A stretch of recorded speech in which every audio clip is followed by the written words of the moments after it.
കേരള കോൺഗ്രസിനെ കുറിച്ച് പറയുമ്പോൾ നമ്മുടെ മുന്നിൽ എത്തുന്ന രണ്ട് കാര്യങ്ങളുണ്ട്. ഒന്ന്, കേരള കോൺഗ്രസ് അണികളുടെ വോട്ട് സ്വാഭാവികമായും UDF-ലേക്ക് പോകുമ്പോഴാണ് അത് കൃത്യമായ ഒരു വോട്ടായി മാറുന്നത് എന്നൊരു സമീപനം, എന്നൊരു സങ്കല്പം പൊതുവിലുണ്ട്. അത് ചരിത്രപരമായി നമ്മൾ കണ്ടിട്ടുള്ളതാണ്. അപ്പോൾ ആ നിലയ്ക്ക് LDF-ലേക്ക് കേരള കോൺഗ്രസിൻ്റെ വോട്ടുകൾ മുഴുവനായും ട്രാൻസ്ഫർ ചെയ്യപ്പെടുന്നില്ല എന്നൊരു നിരീക്ഷണം പൊതുവേ ഉണ്ട്. അങ്ങനെ ആയതുകൊണ്ടാണോ യഥാർത്ഥത്തിൽ തദ്ദേശ തെരഞ്ഞെടുപ്പിൽ ഉൾപ്പെടെ അവർക്ക് വേണ്ടത്ര ഷൈൻ ചെയ്യാൻ കഴിയാതെ പോകുന്നത്? നേരത്തെ ഇപ്പോൾ ഈ സർക്കാർ കൂടി വന്നതിന് ശേഷമുള്ള ആദ്യത്തെ ഒരു പ്രധാനപ്പെട്ട സംസ്ഥാനതല തെരഞ്ഞെടുപ്പായിരുന്നല്ലോ തദ്ദേശ ഭരണ തെരഞ്ഞെടുപ്പ്. പക്ഷേ അതിൽ അവർക്ക് ഷൈൻ ചെയ്യാൻ കഴിഞ്ഞില്ല. ഒന്ന്. രണ്ടാമത്തെ കാര്യം എന്ന് പറയുന്നത്, ഇപ്പോൾ കത്തോലിക്ക സഭ കാണുന്നത് രണ്ട് കേരള കോൺഗ്രസുകളും യോജിക്കണം, ഒറ്റയ്ക്ക് നിൽക്കണം, അങ്ങനെ അതിലൂടെ കരുത്ത് തെളിയിക്കണം. 10-25 MLA-മാരൊക്കെ ഉണ്ടായിരുന്ന ഒരു കാലഘട്ടത്തെക്കുറിച്ച് അവർ വലിയ പ്രതീക്ഷയോടെ കാണുന്നുണ്ട്. അപ്പോൾ അത് ഒരു സമ്മർദ്ദമായി വരുന്നുണ്ടോ കേരള കോൺഗ്രസിന് മുകളിൽ? അപ്പോൾ ഈ 2 പോയിന്റിൽ നിന്നുകൊണ്ട് നോക്കുകയാണെങ്കിൽ അതിന് രണ്ടിനും വിരുദ്ധമായിട്ടാണ് യഥാർത്ഥത്തിൽ ജോസ് കെ മാണിയുടെ ഇന്നത്തെ പ്രഖ്യാപനം. അതുകൊണ്ട് തന്നെ എത്ര കണ്ട് ജോസ് കെ മാണിയുടെ ഇന്നത്തെ പ്രഖ്യാപനം അന്തിമമാണെന്ന് വിശ്വസിക്കാൻ നമുക്ക് കഴിയും?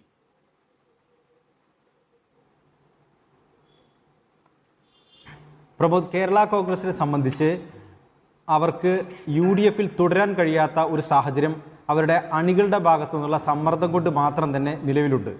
ഒപ്പം തന്നെ അവരുടെ ജില്ലാ നേതാക്കളിൽ ബഹുഭൂരിപക്ഷവും തങ്ങൾ UDF-നൊപ്പം പോകുന്നു എന്ന ഒരു നിലപാടിലാണ് ഉള്ളത്. അവർ അക്കാര്യം തുറന്നു പറയാൻ അവർക്ക് മടിയൊന്നുമില്ല. പക്ഷെ അവർ മാധ്യമങ്ങളോട് അങ്ങനെ പരസ്യമായി പ്രതികരിക്കുന്നില്ല എന്ന് മാത്രം. ജോസ് കെ മാണി പോലും ഇത്തരം വിവാദങ്ങൾക്ക് ശേഷവും അദ്ദേഹം കോൺഗ്രസ് നേതാക്കളോടും മറ്റും സംസാരിക്കുന്നത് കാര്യങ്ങൾ അതിൻ്റെ മുറക്ക് നടക്കുന്നുണ്ട് എന്ന രീതിയിലാണ്.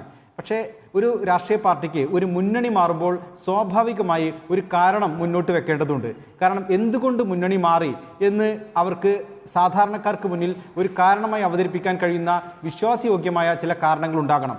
അതിൽ നിലവിൽ ചില പ്രശ്നങ്ങളുണ്ട്. ഒന്ന്, UDF-മായി അവർ സീറ്റ് ചർച്ച തുടങ്ങിയ കാര്യങ്ങൾ ഇപ്പോൾ നിലവിൽ നടക്കുന്നുണ്ട്.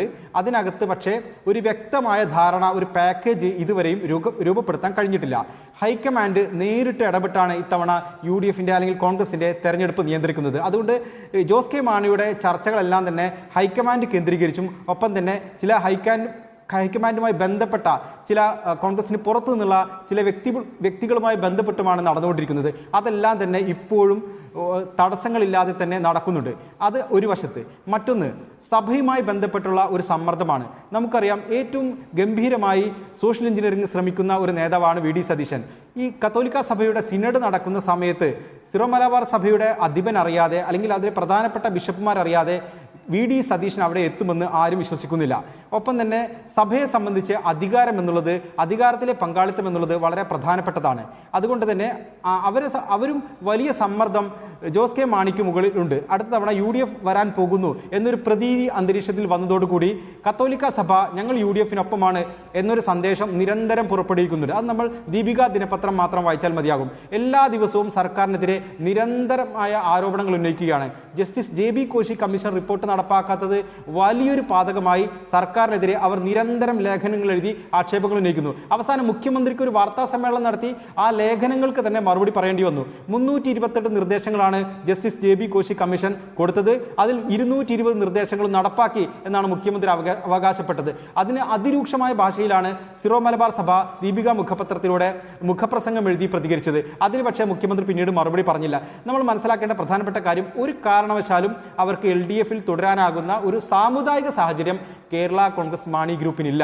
അതിനകത്ത് പക്ഷേ പരമാവധി കേരള കോൺഗ്രസ് മാണി ഗ്രൂപ്പിൽ അവിശ്വാസം ഉണ്ടാക്കുകയും അതിനെ പിളർക്കുകയും അവർ മുന്നണി വിട്ടു പോയാൽ അതിന് മതിയായ ന്യായീകരണങ്ങളില്ല, അവസരവാദ രാഷ്ട്രീയം കളിച്ചു എന്ന് പറയാവുന്ന ഒരു സാഹചര്യം സൃഷ്ടിക്കുകയുമാണ് നിലവിൽ LDF ചെയ്യുന്നത്.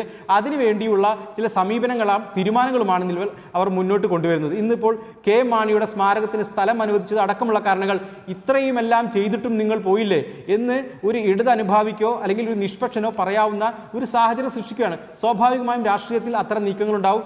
നിലവിൽ ജോസ് കെ മാണി മുന്നണി വിടാനുള്ള തീരുമാനത്തിൽ തന്നെയാണ്. ആ രീതിയിലുള്ള പ്രതികരണങ്ങളും അതുപോലെ തന്നെ നീക്കങ്ങളും തന്നെയാണ്. പിന്നെ ഇന്നത്തെ അദ്ദേഹത്തിന്റെ പ്രസ്താവനയെ പിന്നെ എങ്ങനെ വായിക്കണം?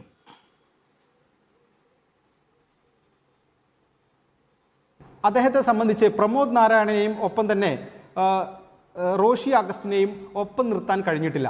റോഷി അഗസ്റ്റിൻ ഒരു പിളർപ്പുണ്ടായാൽ പ്രബലമായ ഒരു വിഭാഗമായി മാറി നിൽക്കും എന്നൊരു പ്രതീതി അന്തരീക്ഷത്തിൽ നിലനിൽക്കുന്നുണ്ട്.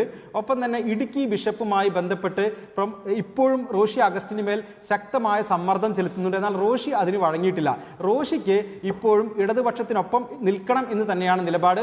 അദ്ദേഹം ഇടതുപക്ഷത്തിനൊപ്പം നിന്നാലേ ഒരുപക്ഷെ ആ മണ്ഡലത്തിൽ തനിക്ക് ജയിക്കാനാവൂ എന്ന് പോലും അദ്ദേഹം കരുതുന്നു എന്നാണ് നമ്മൾ മനസ്സിലാക്കുന്നത്.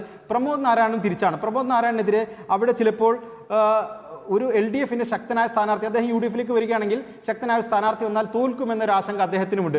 അതുകൊണ്ട് കൂടിയാണ് പ്രമോദ് നാരായണൻ അപ്പുറത്ത് ഉറച്ചു നിൽക്കുന്നത്. ബാക്കിയുള്ള 3 MLA മാരെ N ജയരാജും സെബാസ്റ്റ്യൻ കുളത്തുങ്കലും അതുപോലെ തന്നെ ജോബ് മൈക്കിളും എല്ലാം ജോസ് കെ മാണിക്കൊപ്പമുണ്ട്. പക്ഷേ എങ്കിൽ പോലും ഒരു പിളർപ്പ് തന്നെ ദുർബലനാക്കാം, തൻ്റെ പാർട്ടിയെ ദുർബലനാക്കാം, UDFിലുള്ള അവകാശവാദങ്ങൾക്ക് അത് ക്ഷയമുണ്ടാക്കാം എന്നെല്ലാം ജോസ് കെ മാണി കരുതുന്നു. പരമാവധി ശക്തനായി UDFിലേക്ക് പോവുക എന്നുള്ളതാണ് അതിന് അദ്ദേഹം എടുക്കുന്ന സമയം മാത്രമാണിത്.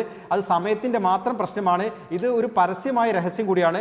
പക്ഷേ തൽക്കാലത്തിൽ രാഷ്ട്രീയത്തിൽ ചില ആഖ്യാനങ്ങളൊക്കെ സൃഷ്ടിക്കാൻ രാഷ്ട്രീയ നേതാക്കൾ ശ്രമിക്കും. പക്ഷേ നേരത്തെ പറഞ്ഞതുപോലെ രാഷ്ട്രീയത്തിൽ ഒന്നും രണ്ടല്ല, അതിന് ചില സമയങ്ങളെടുക്കും. സമയത്തിൻ്റെ മാത്രം പ്രശ്നമാണ്. ഉചിതമായ സമയത്ത് അദ്ദേഹം തീരുമാനമെടുക്കുമെന്ന് തന്നെയാണ് ഞാൻ വിശ്വസിക്കുന്നത്.